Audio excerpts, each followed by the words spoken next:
So if that's all you're going to be part of, and this is your normal, then let's say that you grew up and you leave that house and you go into college. Well, guess what you're going to do? You're going to try to find somebody to repeat that normal with. That's going to be what you do. Or you think, I'm going to break this cycle. Oh, yes, indeed, I'm breaking this cycle. So you do everything you can to break that cycle. But then that only lasts for a little while because, again, that cortisol is in place, which takes you up to that big D, which is the dopamine, which only keeps you there a few minutes and then it drops you, or a few weeks. Okay. So you go back to the cortisol, to the stress, and whatever was causing you stress in the first place. And then you go back up and then you land on the dopamine, which gives you a high, and then you drop again because the high, listen, there ain't no high like a holy high. If you understand the difference between evil and good, angels and demons, you understand that God created a plan that would give us a high like we've never experienced before, and it comes through the Holy Spirit. But the enemy came to destroy us. So he created an emulation or a fake high. So it's going to be through fake love. It's going to be through fake synthetic drugs. It's going to be through highs that you get from shopping, highs that you get from sex, highs that you get from, name it, abusing or being abused. Yes, I said being abused. People who are used to being abused are victims of a horrific environment. But some people are addicted to that high of stress, to that high of being a victim. And I know it's a terrible thing, but I'm here to help you break that. Okay? So we're in this cycle and you're thinking, oh my gosh, I'm having such a conviction right now. I need to break this.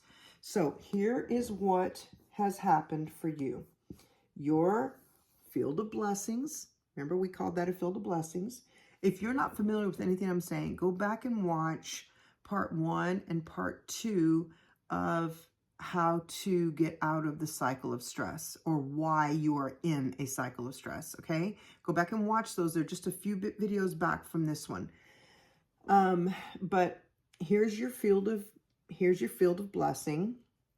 And let's say you've been living like this. Okay, let's say that you've been living like that.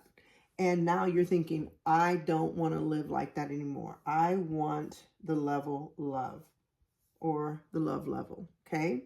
And this is through God. So what you want to do now, and this is what your environment has looked like.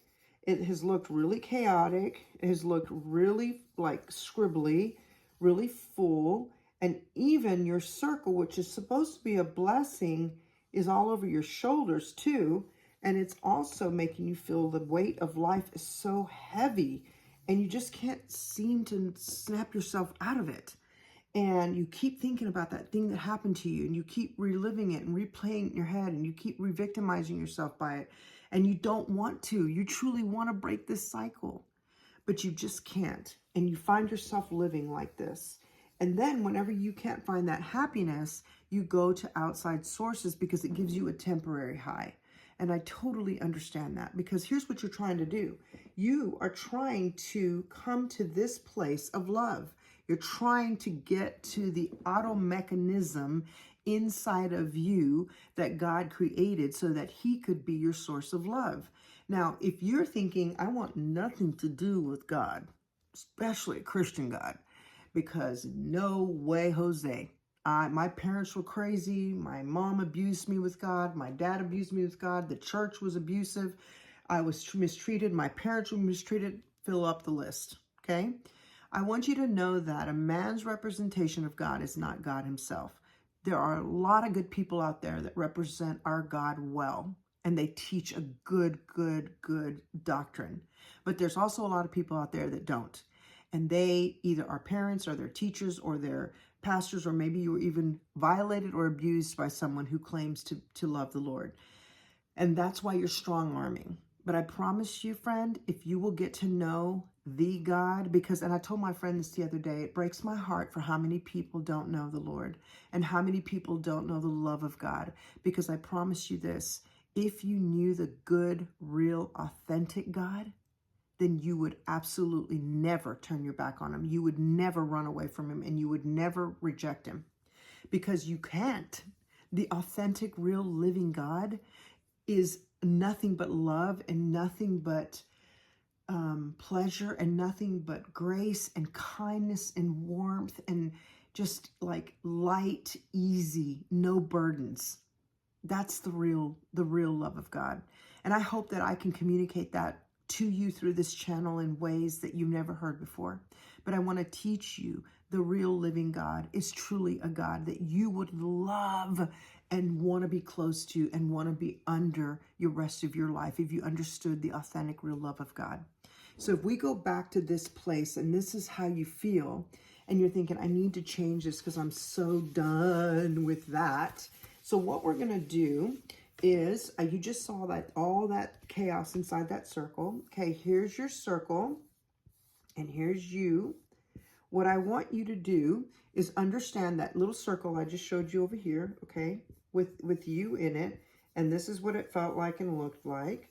What we have to understand, why does that body look like that? What do we have to understand? This is such a bad stick figure. What we need to understand is that we have, let me start over here. What we need to understand is that we have a mind, okay? I'm just going to draw a really basic stick figure. What? We have a mind, and the mind has two parts. It has a conscious mind and a subconscious mind. Everything down here was fed by your five senses. So from the moment you were in your mother's womb, every single thing that you heard, that you saw, that you smelt, that you tasted and touched, fed this subconscious mind, okay? And that subconscious mind is what creates your entire reality.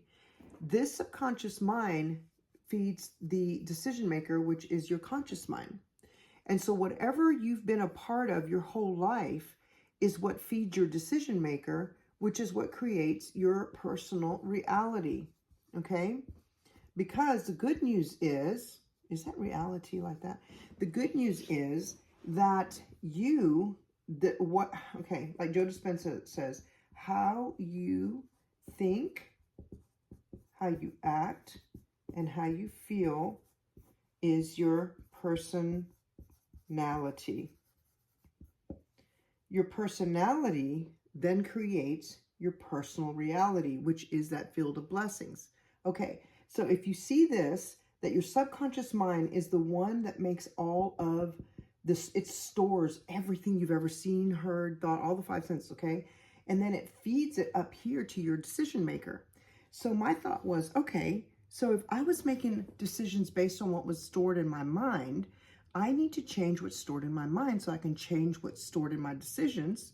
I can change how I think, how I act, and how I feel, which will change my personality, which will then change my personal reality. Okay? So now I'm going to show you part 3 on how to change that. Part 1, part 2, and part 3 are already posted all together, so you can continue watching. Enjoy!